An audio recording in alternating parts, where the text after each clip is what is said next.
Bombardeamentos russos atingiram várias cidades ucranianas. Em Kiev morreram pelo menos 3 pessoas. A cidade está sem água e sem luz.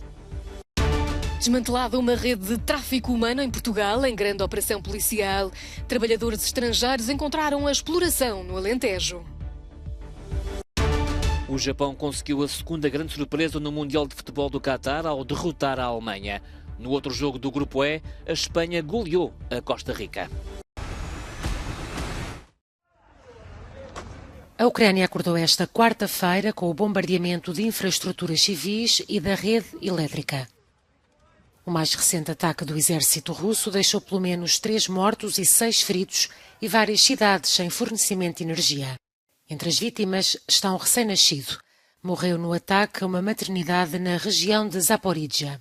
Os mísseis russos também caíram nas regiões de Kiev, Lviv, Mykolaiv e Dnipropetrovsk.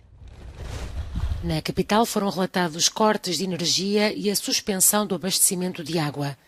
Lviv, no oeste, está completamente às escuras. A situação é dramática em muitos hospitais do país, como este em Kherson, onde os médicos operam com lanternas. Também na Moldávia, que depende em grande parte da rede elétrica ucraniana, estão em curso trabalhos para restaurar mais de metade do fornecimento de eletricidade.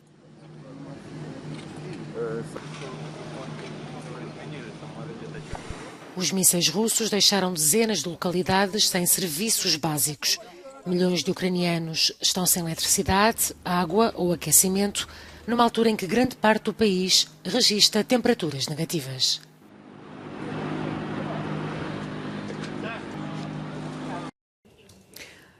A Rússia continua a lançar ataques com mísseis contra a Ucrânia, atingindo infraestruturas críticas em todo o país. O Instituto para o Estudo da Guerra diz que os militares russos quase não têm mísseis de alta precisão, mas provavelmente, a curto prazo, ainda serão capazes de atacar infraestruturas ucranianas.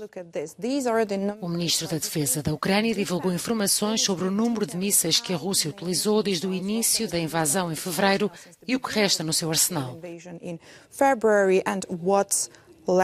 Moscovo não avança números e não comenta os dados divulgados por Kiev, que diz, por exemplo, que a Rússia tem agora 119 mísseis Iskander, o que representa 13% do estoque inicial. Também em fevereiro, a Rússia tinha cerca de 800 mísseis S-300 e, embora tenha utilizado mais de 1000, ainda tem mais de 80%, segundo Kiev. A utilização destes mísseis é vista como uma prova da escassez de munições mais adequadas. Existem várias versões do S-300 com diferentes capacidades técnicas. O alcance máximo é de 150 km, as ogivas pesam entre 133 a 143 kg, foram desenvolvidos pela União Soviética e pertencem a uma família de mísseis terra-ar. Segundo o Instituto para o Estudo da Guerra, a Rússia está cada vez mais dependente do Irão para o fornecimento de sistemas de armas de alta precisão, incluindo veículos aéreos não tripulados.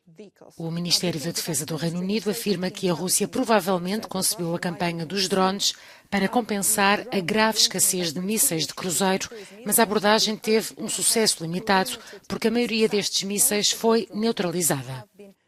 O Ministério da Defesa do Reino Unido também diz que a Rússia pode provavelmente adquirir drones do estrangeiro mais rapidamente do que fabricar novos mísseis de cruzeiro a nível interno.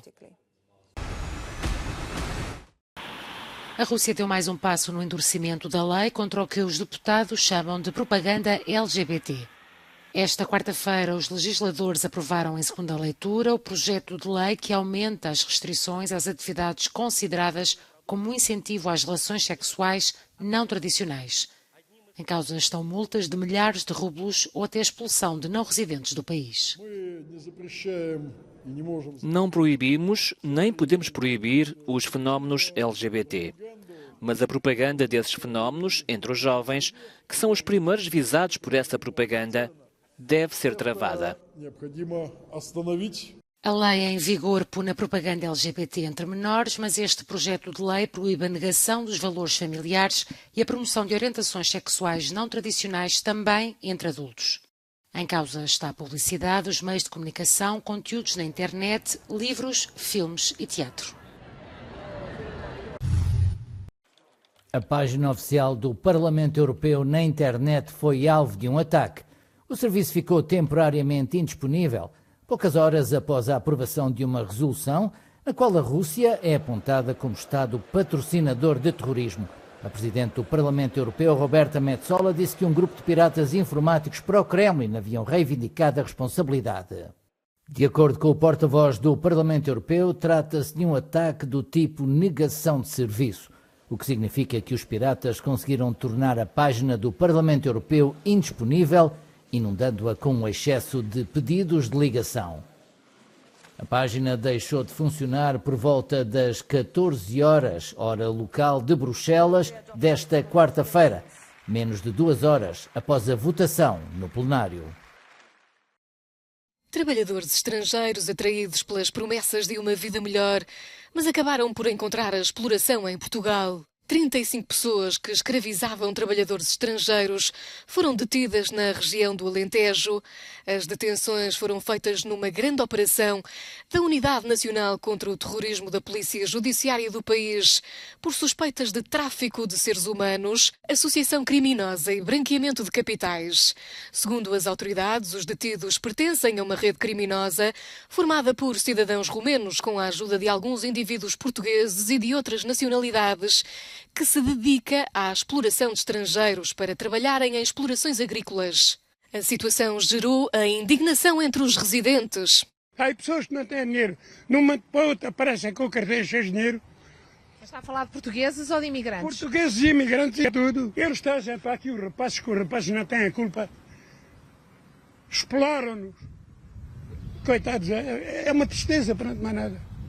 Os detidos vão marcar presença perante o juiz de instrução criminal em Lisboa para o primeiro interrogatório e posterior aplicação das medidas de coação. Estas pessoas foram aliciadas nos países de origem, tais como Roménia, Moldávia, Marrocos, Argélia, Senegal, Índia ou Paquistão. A rede prometia bons salários às vítimas, assim como casa e condições de trabalho dignas. Apenas promessas, porque a realidade que encontraram foi bem diferente. A primeira-ministra da Escócia não recua. Depois do Supremo Tribunal do Reino Unido ter decretado que a Escócia não pode convocar unilateralmente um referendo à independência sem a autorização do Parlamento Britânico, Nicola Sturgeon diz que as próximas eleições gerais servirão como referendo, pois se os partidos independentistas tiverem mais de 50% dos votos dos escoceses, terão então de ser ouvidos.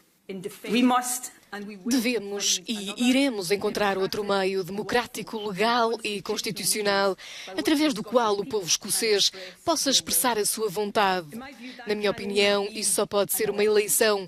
As próximas eleições nacionais previstas para a Escócia são evidentemente as eleições gerais no Reino Unido, o que faz delas a primeira e mais óbvia oportunidade para procurar aquilo que descrevi em junho como um referendo de facto. Na Câmara dos Comuns em Londres, o primeiro-ministro do Reino Unido defendeu-se depois de ter sido acusado pelo líder parlamentar do Partido Nacional Escocês de negar a democracia ao povo da Escócia. Penso que o povo da Escócia espera que trabalhemos para resolver os grandes desafios que enfrentamos, seja a economia, o apoio ao SNS ou mesmo a ajuda à Ucrânia. Agora é tempo de os políticos trabalharem e é isso que este governo vai fazer. O governo de Edimburgo diz que não abandona a ideia de um referendo sobre a independência, apesar do bloqueio de Westminster. A última consulta popular ocorreu em 2014, antes do Brexit. Os independentistas foram derrotados, obtendo 45% dos votos dos escoceses.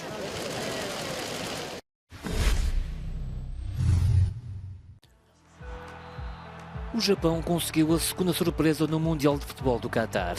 A equipa do país do Sol Nascente venceu os campeões do mundo de 2014 no arranque do Grupo E. A Alemanha esteve a ganhar até aos 75 minutos, mas permitiu a reviravolta e a segunda grande surpresa no Qatar, um dia depois da derrota da Argentina diante da Arábia Saudita. No outro jogo do grupo, a Espanha cilindrou a Costa Rica por 7-0. e assume a liderança isolada do grupo. No jogo da manhã, Croácia e Marrocos empataram a 0 no grupo F.